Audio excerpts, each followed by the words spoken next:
Shalom again from the Israel Trail, Shvit Israel.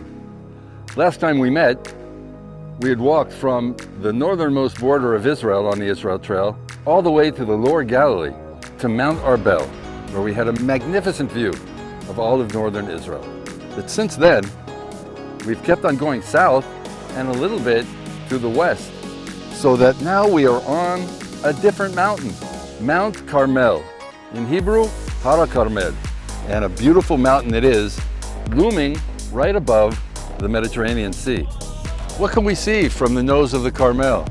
Well, let's take a look. The thing that sticks out the most are the smokestacks over there, and that's an energy plant known as Orotra bean energy plant. If we move to the right of those smokestacks, we get to one of the most popular tourist sites in all of Israel, known as Caesarea, or in Hebrew, Caesarea. It was King Herod who, over 2,000 years ago, took a small fishing village and turned it into what was the biggest port in Israel and a big city that he named in honor of Caesar Augustus. It's very accessible, and it's possible to see Herod's palace and his old port and the theater and the amphitheater, and it's also a place where the Romans put to death one of the great leaders of the Jewish people, whose name was Rabbi Akiva, during the Bar Kokhba revolt, which was an uprising against the Romans in the 2nd century of the Common Era.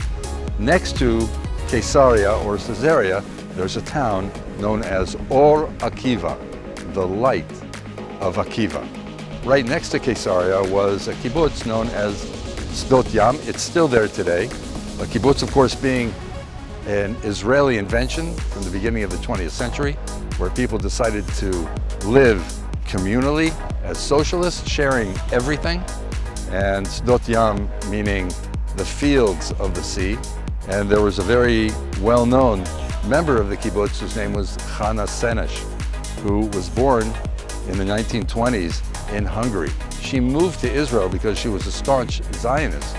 But then, after World War II broke out, she volunteered to be one of the 37 paratroopers that, along with the British forces, were dropped into Yugoslavia in order to help the resistance and the anti-Nazi movement, and also to help the Jews of Hungary before mass deportation to the concentration camps. And we continue on the beach of the Mediterranean. We pass kibbutzim, we pass villages, and here you can see a golden dome and a minaret, which marks the Arab village of Jisr al-Zarqa, which is Arabic for the Blue Bridge.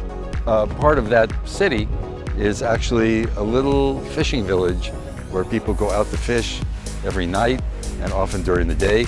Very picturesque. And when you look in the valley below, today you can see there's green fields of wheat, there's net houses where mainly bananas are being grown.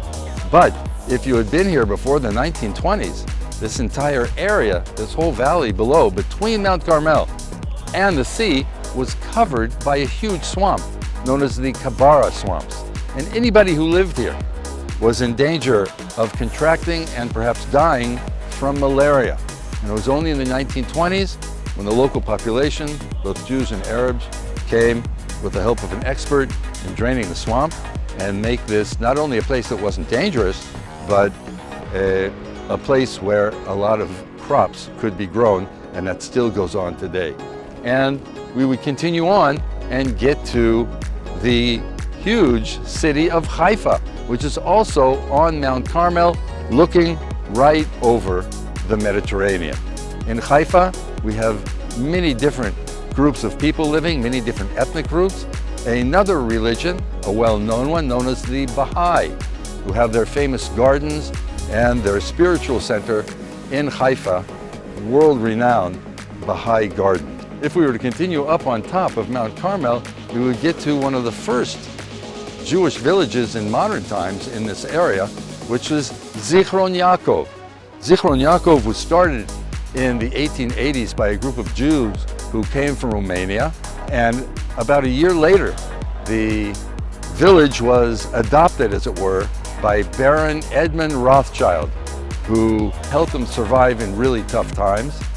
And the name was changed from Shomron to Zichron Yaakov in honor of his father, James, whose Hebrew name was Yaakov. And one of the most famous things is Israel's first winery, started by the Baron way back then. If we continue past, looking towards the east from the Carmel, we can see the mountains of the Shomron of Samaria and the fertile valleys in the entire area, bringing us back to the Orotra energy plant.